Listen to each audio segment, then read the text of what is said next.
Hi guys, I'm Slay and this is how to become a civil engineer here in the Philippines. Sa last video, pinag-usapan natin kung paano pumili ng isang engineering school, and today, pag-uusapan natin kung ano ang mga kailangan mo once nakapasok ka na sa isang engineering school. So assuming na nakapili ka na ng school, nakapag-enroll ka na, at ready ka na mag-isang civil engineering student.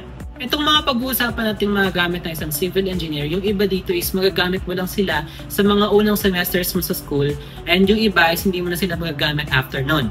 But of course, kailangan mo pa rin malaman itong mga bagay na ito kasi nga, ito yung mga ginagamit ng isang civil engineering student. Kaya naman, let's talk about the civil engineering student must-haves. Una natin pag-uusapan yung mga drawing materials na kakailanganin mo para sa mga unang semesters mo sa engineering school. Yun ay dahil sa mga unang semesters mo sa engineering school is meron kang mga drawing subjects and manual yung pag-drawing dito. So talagang kakailanganin mo itong mga drawing materials na to. At ano-ano ba yung mga drawing materials na yon? Una dyan is syempre yung mismong pang-drawing natin, which is the drawing pencil and mechanical pencil. Ngayon, ano ba yung pinagkaiba na itong drawing pencil and mechanical pencil? Yung drawing pencil, siya yung kamukha ng usual na lapis na alam natin. Pero dito sa engineering is medyo iba yung lapis na ginagamit natin. Kasi yung mga drawing pencil sa civil engineering is meron na siyang parang mga code or categories. Ngayon, ano ba yung ginagamit natin sa civil engineering or maski sa ibang engineering courses or even sa architecture course? Ang code na ginagamit natin para sa ating drawing pencils ay HB. So kapag bibili kayo ng drawing pencil, titignan nyo yung code, dapat ang nakasulat doon is HB. Itong HB, ito yung may texture na para siyang naka-ballpen or naka-print. That's why ito yung standard na ginagamit natin sa ating mga drawing pencils. And kung naririnig ko na babalitaan nyo na medyo may kamahalan yung mga mechanical pencils, sa kasamang palad, totoo yun. Pero meron akong ibibigay na isang tipid tip para sa mechanical pencils natin. Ang gawin mo, bili ka ng mumurahing mechanical pencil lang, tapos ang bibilihin mong lead para sa kanya is yung mamahalin. So somehow, naka-lessen yung gastos mo sa mechanical pencil kasi yung lead lang naman yung parang original or legit dun sa mechanical pencil na gamit mo. Now next naman, kung meron tayong mga pencils is dapat meron din tayong pambura. And yes, iba din ang pambura ng isang civil engineering student. Although itong mga erasers na to, kamukha lang din siya ng typical na pambura na alam natin. Pero ang masasuggest ko na bilhin yung klase ng eraser is yung same brand doon sa mechanical or drawing pencils nyo. Dahil syempre itong mga erasers na to is nakadesign siya para mabura totally or nang malinis yung mga sulat natin gamit ng drawing pencils and mechanical pencils. And hindi lang yan, meron pang isang tool na ginagamit natin kasama itong eraser, which is yung tinatawag na eraser shield. Itong eraser shield, siya yung parang manipis na bakal na merong mga cutouts or mga butas kung saan dito mo sa mga butas ipapadaan yung eraser mo para mas malinis yung pagbubura mo. Yun yung purpose ng eraser shield, para sa mga maliit na parts ng mga drawing natin na kailangan nating burahin. Ngayon, meron ka ng lapis, meron ka ng pambura, dapat meron ka rin pantasa. And alam niyo na, ibig sabihin nun, iba din ang pantasa ng isang civil engineering student. Ang tawag sa pantasa ng isang civil engineering student ay sandpaper sharpener. Itong sandpaper sharpener is literal na sandpaper na gato lang yata siya kaliit, tapos dun mo ikikis-kis yung drawing pencils mo. Alright, may lapis, pambura at pantasa ka na. Gumagamit ba tayo ng ball pen sa civil engineering? Syempre. At ang tawag doon is technical pen. Ngayon itong technical pen or mas kilala sa tawag na tech pen, ito na nga yung parang pinagkakagastusan ng mga civil engineering student kasi syempre ginagamit natin to even after our drawing subjects. Ngayon, honestly, nung buong college days ko is hindi ako bumili ng G-Tech. Unang-una kasi may kamahalan siya. Pangalawa is hindi naman ganun kaganda ang sulat ko. So parang hindi ko deserve yung G-Tech. Ang binibili kong tech pen is yung Fine Tech ng Dong-A. And yun, mas mura siya kaysa sa G-Tech. And okay din naman yung quality niya. Ngayon, ano yung diameter or size na ginagamit natin mostly? 0.3. 0.3 yung standard natin kasi kapag mas maliit pa doon parang masyado ng manipis, and kapag mas makapal doon is parang masyado ng makapal. Next sa ating mga drawing materials, and I think ito yung isa sa mga pinaka-inaabangan nyo na magkaroon kayo, which is the T-square. Yes, gumagamit tayo ng T-square sa civil engineering, although saglit lang para lang sa mga drawing subjects natin, but still kailangan natin siya. And it's up to you kung ano yung size na bibilihin nyo ng T-square kasi depende naman yan sa drawing table nyo or sa ginagamit yung pan-drawing kasi kung hindi naman ganun kalakihan yung table nyo is hindi nyo naman kailangan ng malaking T-square. And yes, babalaan ko na kayo na totoo rin ang chismis na medyo may kamahalan ng mga T-square natin. Pero pwede naman kayo bumili ng second hand or pwede naman kayo bumili ng brand new tapos ibenta nyo after. Kagaya ng ginawa ko, kaya kung makikita nyo, hindi ko napapakita sa inyo yung mga materials na to. Alright, so meron ka ng T-square, kailangan mo rin ng canister or drawing tube. Drawing tube as in dito natin nilalagay yung mga drawing natin. Meron din siyang iba't ibang size and meron din siya yung sobrang laki na tinatawag namin bazooka. Hindi nyo kailangan yun. Kahit yung standard na size lang kasi konti lang naman yung mga plates natin sa civil engineering na manual.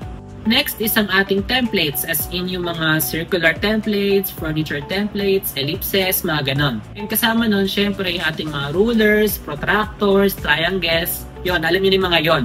Pero wag lang kayong masyadong OA na lahat ng sizes binili nyo na. Yung mga sa tingin nyo lang is magagamit nyo or kailangan nyo. Next naman na kailangan natin para sa ating pag-drawing is yung ating mga lettering guides. Dahil sa engineering, meron tayong distinct na parang font sa ating pagsusulat. Yun na nga yung tinatawag natin na engineering lettering kung saan para siyang naka all caps pero hindi lang yun basta all caps. Meron yun sukat, meron yun tamang stroke. And syempre, kailangan nyo yun dahil hindi naman nyo siya mamamaster agad-agad. It will take time para mamaster nyo ang engineering lettering. Last na naisip ko para sa ating mga drawing materials is yung ating lightboard. Ito, optional lang naman to para lang dun sa mga may kayang bumili ng lightboard. And itong lightboard talagang makakatulong siya sa inyo para sa mga pagbabakat dahil marami tayong pagbabakat na ginagawa dito sa civil engineering.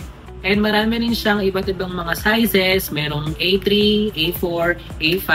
And of course, ang bibili natin is mas malaki ng konti para dun sa mga ginagamit nating papel para sa mga plates natin. So yun yung mga kailangan nyo para sa ating mga drawing materials. And again, yung iba dito is magagamit nyo lang siya sa mga unang semesters natin sa school. Ngayon, pag-usapan naman natin yung ibang mga kailangan ng isang civil engineering student. Unang-una na dyan, syempre yung ating best friend na scientific calculator. Ngayon, ano bang klaseng scientific calculator yung dapat yung bilhin or gamitin? Para sa akin, pwede kayong bumili ng mga sobrang advanced na scientific calculator kasi estudyante pa lang naman kayo and kapag mas advanced yung calculator, may syempre mas marami siyang function and mas marami siyang may tutulong sa'yo. Pero kapag medyo malapit ka nang matapos sa civil engineering, bumili or gumamit ka na ng scientific calculator na PRC approved. Dahil syempre, yung mga PRC-approved na scientific calculators is yun lang yung pwede mong gamitin para sa board exam. Pero sa mga early days mo sa civil engineering, pwede ka naman gumamit ng mga advanced na scientific calculators. Next naman na marirecommend kong dapat meron ka bilang isang civil engineering yung ating files organizer. Ngayon maraming mga klase ng organizers na pwede mong pagpilian and talagang marirecommend ko siya sa inyo dahil marami tayong mga papeles dito sa civil engineering na kailangan natin i-organize. Next naman sa ating mga materials is yung ating measuring tape or metro. Which reminds me, sabay metro ko. So sa pagbili ng metro, I suggest na bilhin mo na yung pinakamahaba na length. And itong metro, magagamit mo siya sa mga unang taon mo sa civil engineering hanggang sa graduate ka, hanggang sa magkatrabaho ka. Next naman is construction gloves dahil syempre sa course natin maraming mga construction activities so mahalaga na meron kang construction gloves para sa protection ng kamay mo. Ito yung isa sa mga parang dinidisregard na ng iba pero ang nangyayari is ayun nagkakasugat-sugat yung mga kamay nila. So kailangan talaga ng construction gloves. Next na mahalagang bagay na meron na isang civil engineering student is of course yung ating mga books or e-books. Ito yung mga sandigan natin apart sa mga professors natin sa mga tinuturo nila. And personally, talagang marirecommend ko na mag-invest kayo sa mga books and e-books na to dahil magagamit nyo siya lalo na kapag nagbo-board exam na kayo. And itong mga books na to, most of the time, ito rin yung references ng mga professors natin. So parang dito sila kumukuha ng lessons and mga exams. So maganda na meron din kayong copy para mapag-aralan nyo yung mga books na yon. And yes, totoo ang balita, ang mga books na magandang mabili nyo is yung kay Gilesania and Besavilla. And marami pang ibang mga authors na pwede nyo pagpilian and lahat naman sila is maganda yung mga books nila. Siguro ang hindi ko lang marirecommend is yung parang sobrang OA na ng tinuturo dun sa libro niya. Last thing na meron dapat ng isang civil engineering student and hindi natin to may kakaila, laptops. Laptops, ang dami. Dapat merong isang maayos na laptop pa isang civil engineering student dahil marami tayong mga softwares na ginagamit sa civil engineering and hindi pwede yung basta-basta lang na laptop. Kailangan yung performing talaga. Kaya naman I suggest for those na medyo mahihirapang magkaroon ng laptop is you find way para magkaroon kayo kasi may hirapan talaga kayo kapag wala kayong laptop dito sa civil engineering.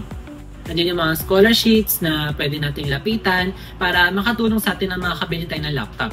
And itong laptop na to, ito rin yung magiging parang kampi mo or best friend mo kapag nagtitesis ka na, ganyan. And again, dun sa mga softwares na ginagamit natin dito sa civil engineering dahil marami talaga sila. So I think that's it for the civil engineering student must-haves. And again, itong mga bagay na to, ito talaga yung mga ginagamit at kailangan ng isang civil engineering student. I know, medyo marami and may kamahalan pero wala, yun talagang course natin. Medyo kailangan mo talaga mag-extend ng resources mo.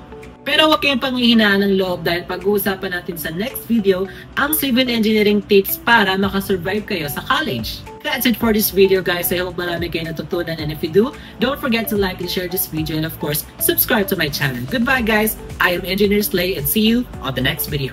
Bye-bye!